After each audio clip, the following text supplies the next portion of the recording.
Assalamualaikum warahmatullahi wabarakatuh. Balik lagi dengan saya Muhammad Restu Maulana Firusni dengan NIM 8603077861.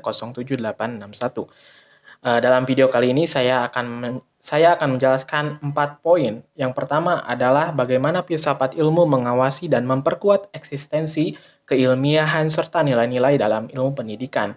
Yang kedua, ada bagaimana pendidikan yang bermakna dan bernilai turut memperkuat perkembangan filsafat ilmu. Yang ketiga, mengapa filsafat ilmu disebut sebagai pisau analisis secara ontologi, epistemologi, dan aksiologi dalam membedah persoalan-persoalan pendidikan. Nah, yang terakhir adalah contoh konkret penelitian filsafat ilmu dalam praktik pendidikan. Misalnya, dalam kebijakan kurikulum atau proses pembelajaran. Nomor 1 adalah peran filsafat ilmu dalam pendidikan. Filsafat ilmu berfungsi sebagai pengawas sekaligus penguat dasar ilmu pendidikan melalui 3 hal utama. Yang pertama adalah menjaga eksistensi ilmu pendidikan. Menjaga eksistensi ilmu pendidikan ini memastikan bahwa pendidikan memiliki objek kajian yang jelas dalam manusia, belajar, dan perkembangan.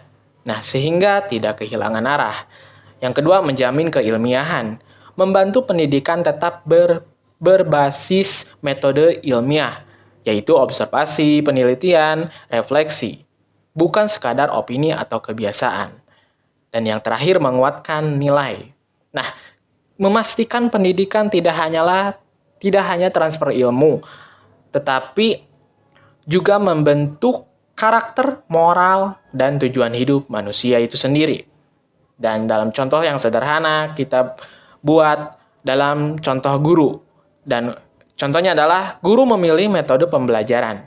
Ia tidak hanya mempertimbangkan apa yang mudah, tapi juga apa yang benar secara ilmiah, dan apa yang baik bagi perkembangan siswa. Hubungan pendidikan bermakna dengan filsafat ilmu. Nah, pendidikan yang bermakna justru memperkaya filsafat itu sendiri ya.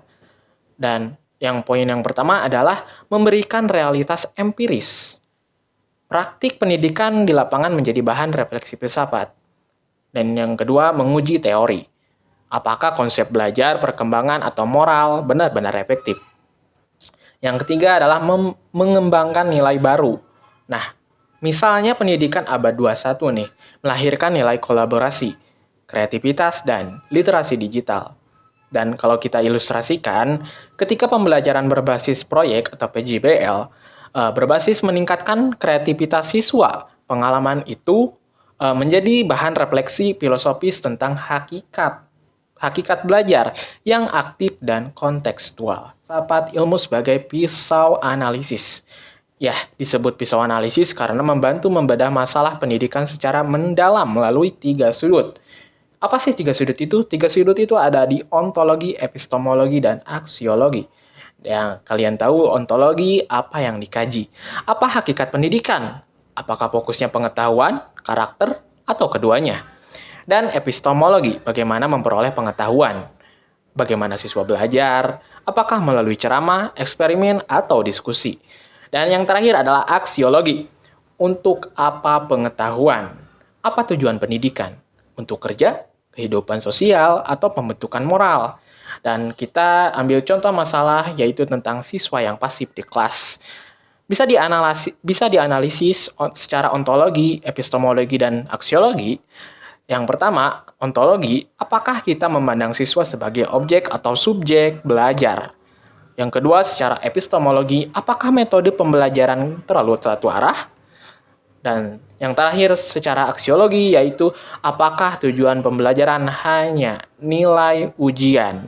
Nah, di sini kita ketahui bahwasannya ontologi itu yang pertama kita menyebutkan dasar epistemologi, kita mencari tahu fakta-faktanya, dan aksiologi kita tahu bahwasannya mempertanyakan tentang cara ini apa tujuannya. Contoh konkret dalam praktik pendidikan. Ya, dalam kebijakan, kurikulum Merdeka menekankan profil pelajar Pancasila. Ini berbasis aksiologi ya, nilai dan tujuan pendidikan. Dan penekanan diferensiasi pembelajaran berbasis ontologi, atau setiap siswa itu adalah unik. Nah, bila dalam kurikulum, Penyusun capaian pembelajaran tidak hanya kognitif, tapi juga efektif dan psikomotor. Integrasi nilai aksiologi. Nah, pemilihan materi berbasis konteks lokal nih. Refleksi ontologi, yaitu realitas peserta didik.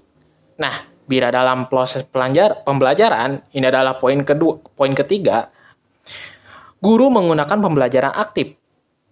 Apa itu? Yaitu diskusi dan proyek. Dan pendekatannya secara epistemologi modern atau belajar sebagai proses konstruksi.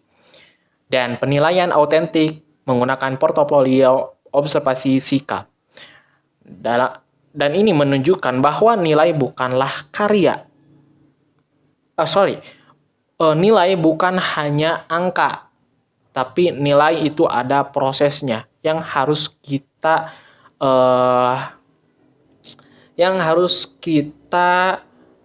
sebenarnya bukan nilai tapi dihargai ya. Nah, di sini saya memberikan contoh yang konkret untuk di kelas sekolah dasar. Guru tidak hanya mengajarkan hemat energi nih kepada anak-anaknya sebagai teori, tetapi mengajak siswa untuk membuat proyek penghematan listrik di rumahnya. Dan ini menyentuh di pengetahuan atau epistemologi, realitas kehidupan atau ontologi, dan yang terakhir nilai tanggung jawab atau aksiologi. Nah, segitu aja penjelasan dari saya. Maaf bila ada salah-salah. Sampai jumpa lagi dan Assalamualaikum warahmatullahi wabarakatuh.